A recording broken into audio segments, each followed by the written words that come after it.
Hello, everybody, and welcome to what will hopefully be a pretty limited series. It only needs to be updated every once in a while, where I want to talk about some of the lesser known characters that we see in Marvel Champions, that being the allies. That's why I'm calling this series Better Know an Ally. So the entire thesis of this is going to be that there are plenty of good characters that just haven't made it to hero status. And so this series will be looking at the characters that fit into that parameters. If they've been a hero, we're not going to talk about them, even if they do have an ally that represents them. Meaning that some of these characters are going to feel outdated when we get to the end of 2025, or when we get into 2026. They'll be like, why did you cover Daredevil? Everybody knows that Daredevil has been a hero ever since the 10th wave. It also means that we're going to be covering Maria Hill and Nick Fury Jr. here, even though we already know that they're going to be in Agents of S.H.I.E.L.D. in a few months. But what I figure we'll do is we'll talk about each ally from the core set, and then the next installment, whenever that may be, because I don't want to commit to a particular pacing for this. This might take longer or shorter, depending on what wave we're talking about. But today we're going to talk about the core set, we'll talk about wave 1 in the next installment, and we'll just make our way through. But for now, we have, I think, 10 allies to talk about today. As we talk about each character, they'll be in the description. But let's start out with Black Cat. Black Cat is a hero that we originally saw in Spider-Man. And actually, I have this. Please do not give me a wedgie. Black Cat first appeared in Spider-Man 194 in 1979. She's a thief that inherited her moniker from her dad. Her dad was also a cat burglar. She decided that what she wanted, I'm not going to carry this the whole time. She decided that what she wanted to do was also be a cat burglar, and she took on the name of the Black Cat. And originally, she actually would set up situations that would sort of trip up people who were trying to stop her crimes to make it look like she had bad luck powers. And then at some point, I don't remember who, and Lord help me, I do not have that encyclopedic knowledge, but at some point, her and Spider-Man got intertwined. They kind of became love interests. She was really fond of his black suit when he had the Venom symbiote, and then later just kind of made his own suit out of it after he got rid of the thing. He just had a fabric suit. They get entangled. They're love interests in the 80s. At some point during all of that, they have a run-in with a villain that pretty much puts her into life-threatening danger, and she realizes that if she's going to continue down this route to keep Spider-Man safe, she really ought to have her own powers so that she's not a complete liability to him.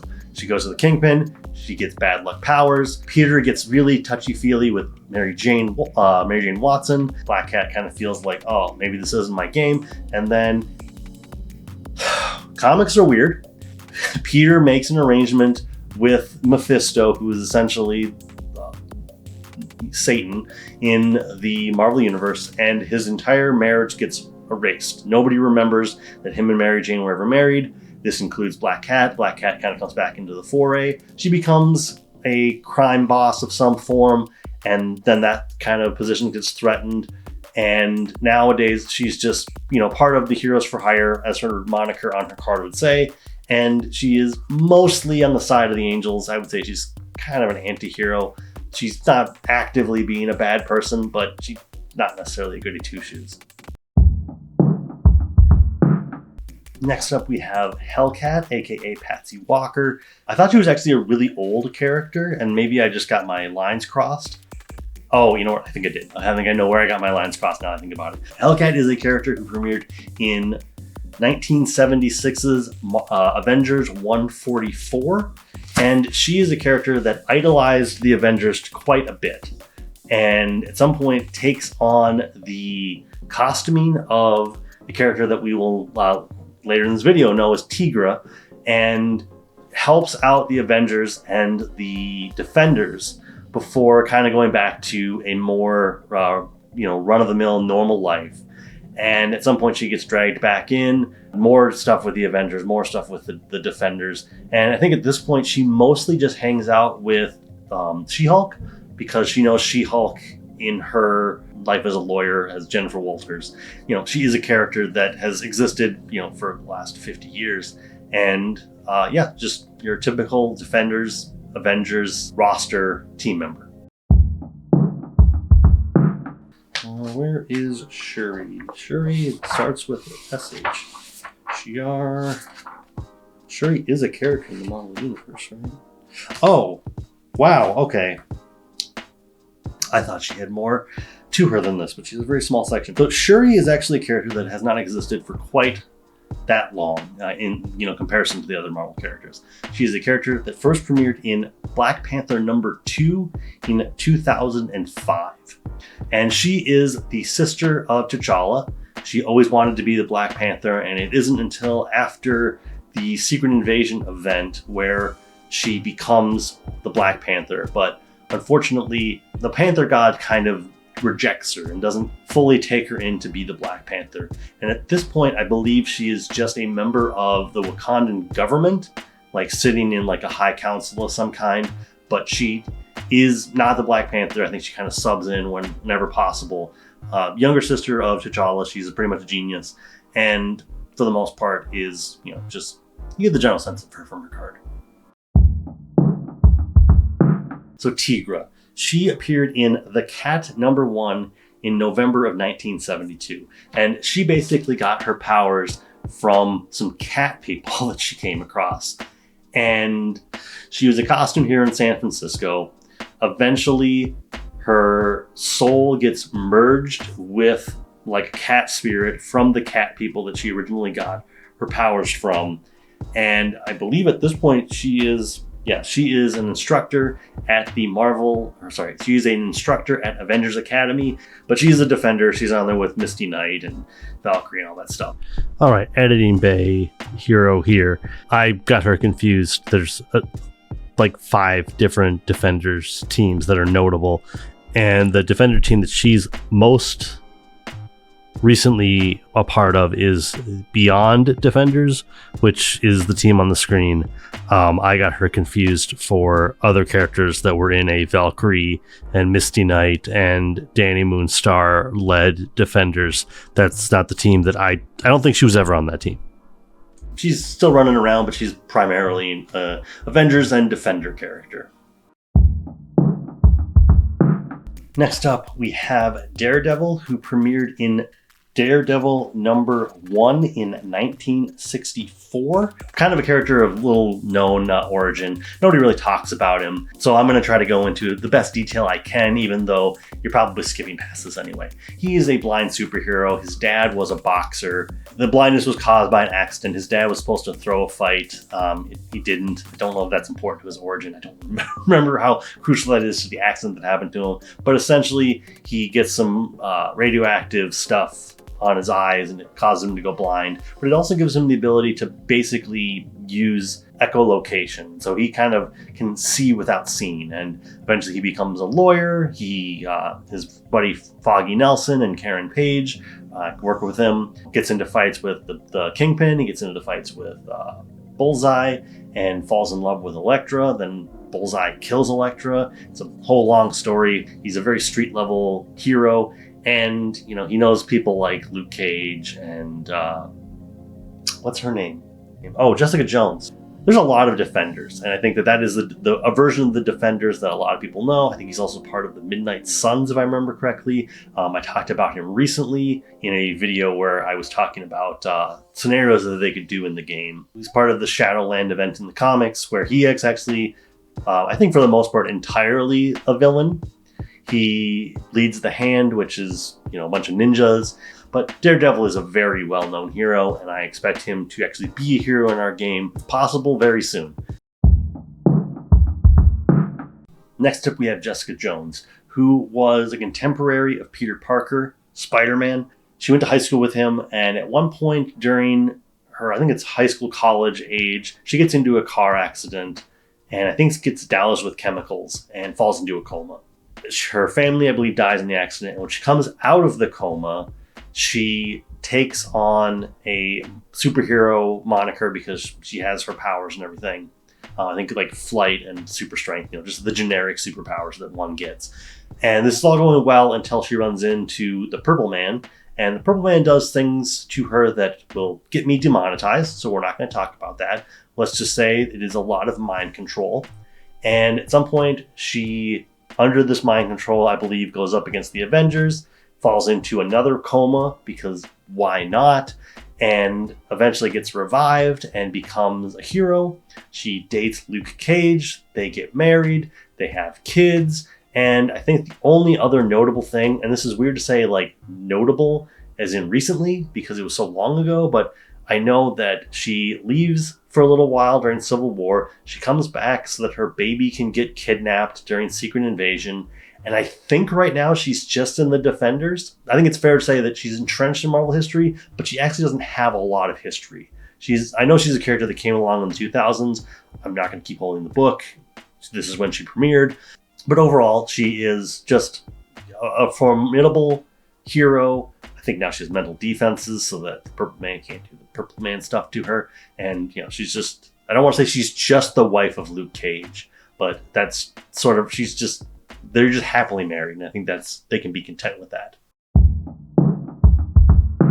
Next up, we have Maria Hill, who honestly is a new character. I think she came along, I know it was the New Avengers era. I think it was during Secret War. Either way, she was a high-ranking member of S.H.I.E.L.D., and then at some point she became director of S.H.I.E.L.D. After the events of Secret Invasion, Norman Osborn takes over S.H.I.E.L.D., turns it into Hammer. She goes on the run because she is a Iron Man sympathizer. Nowadays, now that we've kind of come back into the heroic age, a reference to something that happened more than 10 years ago, she is just your run-of-the-mill, high-ranking S.H.I.E.L.D.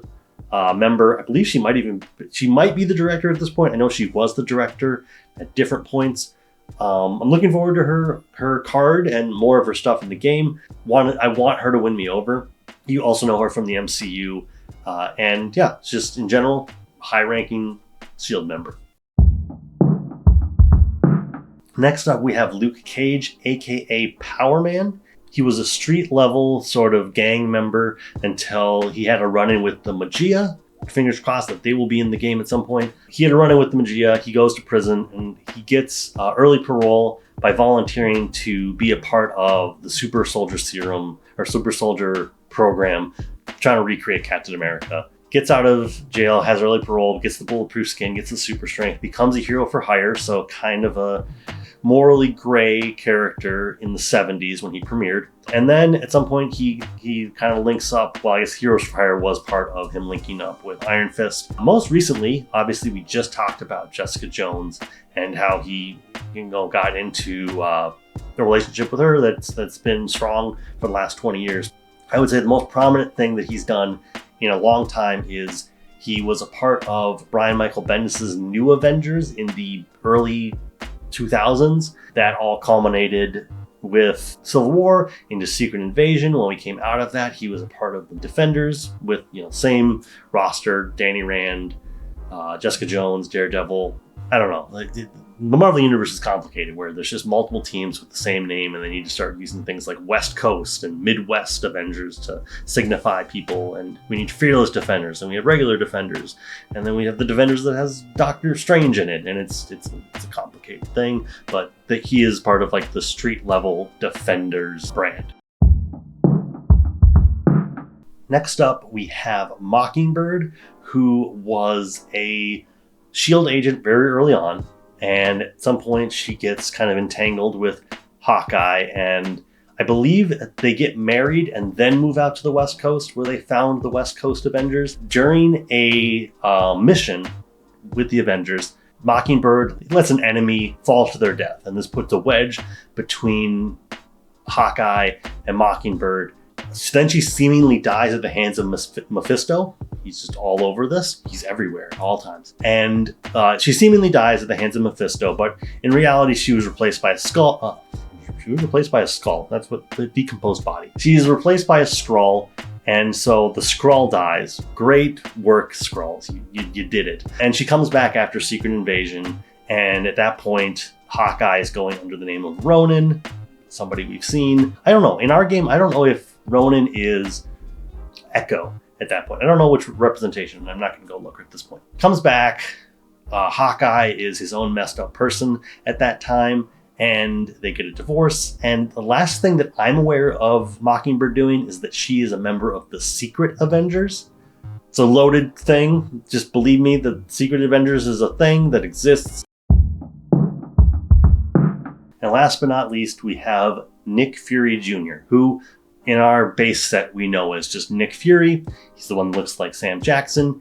And he is Marvel's attempt to try to align Hasselhoff Nick Fury with Sam Jackson Nick Fury to try to make some of that make sense because of the popularity of the MCU. But he's essentially estranged from his father. He doesn't know that Nick Fury is his dad. Then after his mom dies during...